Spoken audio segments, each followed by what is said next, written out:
Hello and welcome back to Mrs. Torres' YouTube channel. Today we are going to be talking about another type of quadrilateral, and that is a trapezoid. So we are on page 6 in our pink notes packet.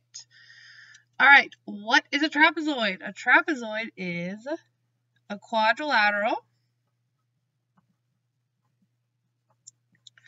with one pair of parallel sides.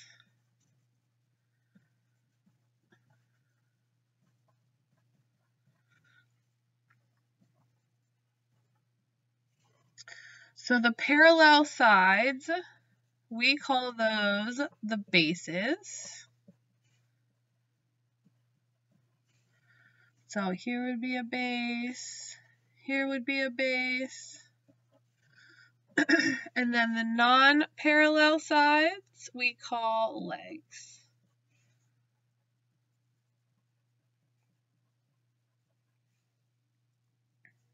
So leg and leg. So in this, okay, so make sure you can see it. In this shape here, in this trapezoid, here are my two parallel lines, right? We can think of these legs as transversal. So think about that diagram there. These angles would be same side interior angles. So like here and here. And what do we know about same side interior angles? They are supplementary. So that means these two angles add to 180, as well as these two angles add to 180. All right. The next type of shape that we're going to talk about is a trapezoid, but this time it is called an isosceles trapezoid. If you think back to what an isosceles triangle is, that's a triangle with two congruent sides. So an isosceles trapezoid is a trapezoid with congruent legs. So if this is an isosceles trapezoid, we would say BA is congruent to CD. Now, when we think about an isosceles triangle, we knew that the angles that are opposite of the congruent sides are equal. It's the same for isosceles trapezoid. So, because this is an isosceles trapezoid, that would mean that angle A is congruent to angle D. So those lower base angles are congruent, as well as angle B is congruent to angle C. So the lower base angles are congruent, the upper base angles are congruent. All right, so let's put this into practice. Take a look at example 1. It says that PQRS is an isosceles trapezoid, so it's telling us that these legs are congruent. Angle S here is 50 degrees. We're trying to look for the rest of the angles. Well, we know, since this is isosceles, that angle R, the measure of angle R, is also going to be 50 degrees. These are congruent. We know that S and P are same side interior angles, so they are supplementary. So if we take 180 minus 50, we'll get 130 for there. So the measure of angle P is 130. And then we could think about R and Q as supplementary as well, or we could know that in isosceles trapezoid, the base angles are congruent. So P and Q will be congruent, which means the measure of angle Q is also 130. All right, so number 2, we have this trapezoid that's formed using the coordinate plane here, and we're going to try and show that ABCD is a trapezoid. So we know that in a trapezoid, we have one pair of parallel sides. Well, it looks like CD and BA are possible parallel sides. So how could we know that they're parallel? We know that they have the same slope. So let's find the slope. So slope of CD. So it's change in y over change in x, right? So we can just take 7 minus 4 over 4 minus 7. 3 over negative 3, so that means the slope of CD is negative 1. Let's see if the slope of AB is the same. If it is, we know we have parallel lines, and therefore a trapezoid. So change in y, 5 minus 0 over 0 minus 5. 5 over negative 5 will give us negative 1. That checks out. Because they are the same slope, it means CD is parallel to BA, and therefore we have a trapezoid. All right. What is the midsegment of a trapezoid? The midsegment of a trapezoid is the segment that connects the midpoints of the legs.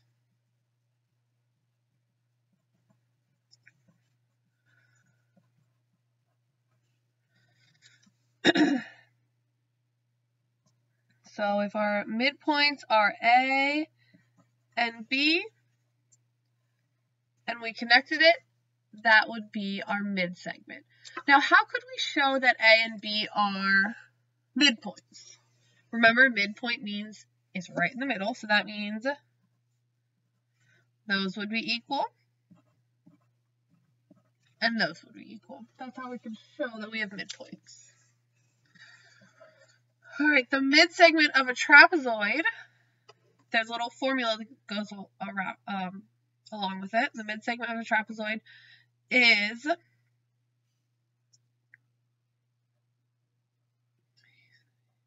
parallel. How to remember what I wanted to say there.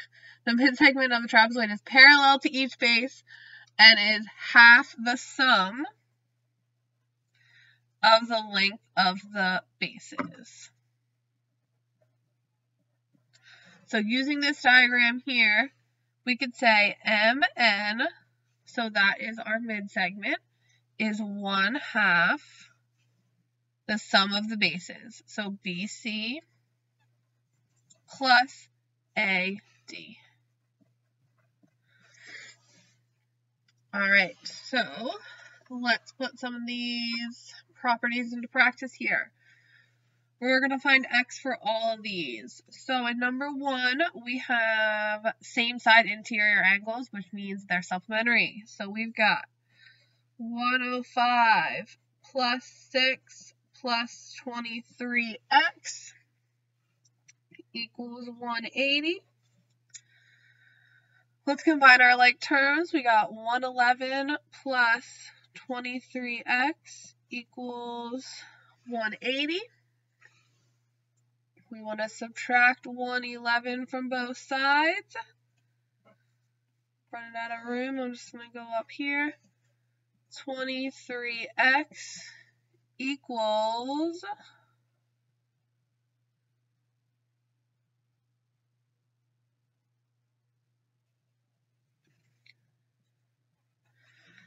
69. Divide both sides by 23. You'll get x equals 3 there. So really, it's just remembering the properties again and then solving it like you normally would. All right, number 2, it looks like we've got the midsegment here, so we've got to use this formula here. So the midsegment, I'm going to do it up here, is 3x minus 19. That equals 1/2 the sum of the bases. So that's 10 plus 24. Alright, so let's just do all the math on the right side first. So I'm just going to leave the left side, 3x minus 19 equals 10 plus 24 should give us 34. And half of that is going to be 17. So we've got 3x minus 19 equals 17. Add 19 to both sides. We'll get 3x equals 36. And divide everything by 3. We'll get x equals 12. Alrighty. Number 3, we've got the mid-segment again, so we're going to use this formula here. This one's a little different because we have our expression on one of the bases instead of the mid-segment. But it's all just solving equations in the end. Alright, so we've got the mid-segment, which in this case is 13, equals 1/2 the sum of the bases. So we've got 3x negative 15 plus positive 14 is just going to be minus 1. So I'm just going to combine those like terms first. So whenever we have a fraction outside of parentheses like this, instead of distributing a fraction and getting more fractions to work with, what I'm going to do is just multiply by the reciprocal, because that will cancel out our fraction. So remember, reciprocal just means we flip numerator and denominator. So we're going to multiply both sides by 2. So 1/2 times 2 just leaves us with 1. So it's 3x minus 1 times 1. So that's just that. Equals 26. Add 1 to both sides. 27 equals 3x. And if we divide both sides by 3, x equals 9. All right, number 4, looks like we've got an isosceles trapezoid. That's what these little lines tell us. So in an isosceles trapezoid, we know base angles are congruent. So these are both our upper base angles. They're going to be congruent. So 17x plus 3 equals 105.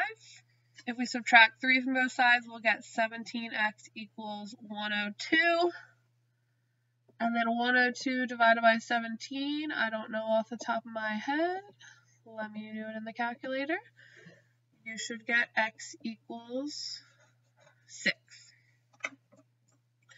All right, so that is it for trapezoid notes. We're almost done with this unit, so go practice that. I'll see you in my next video.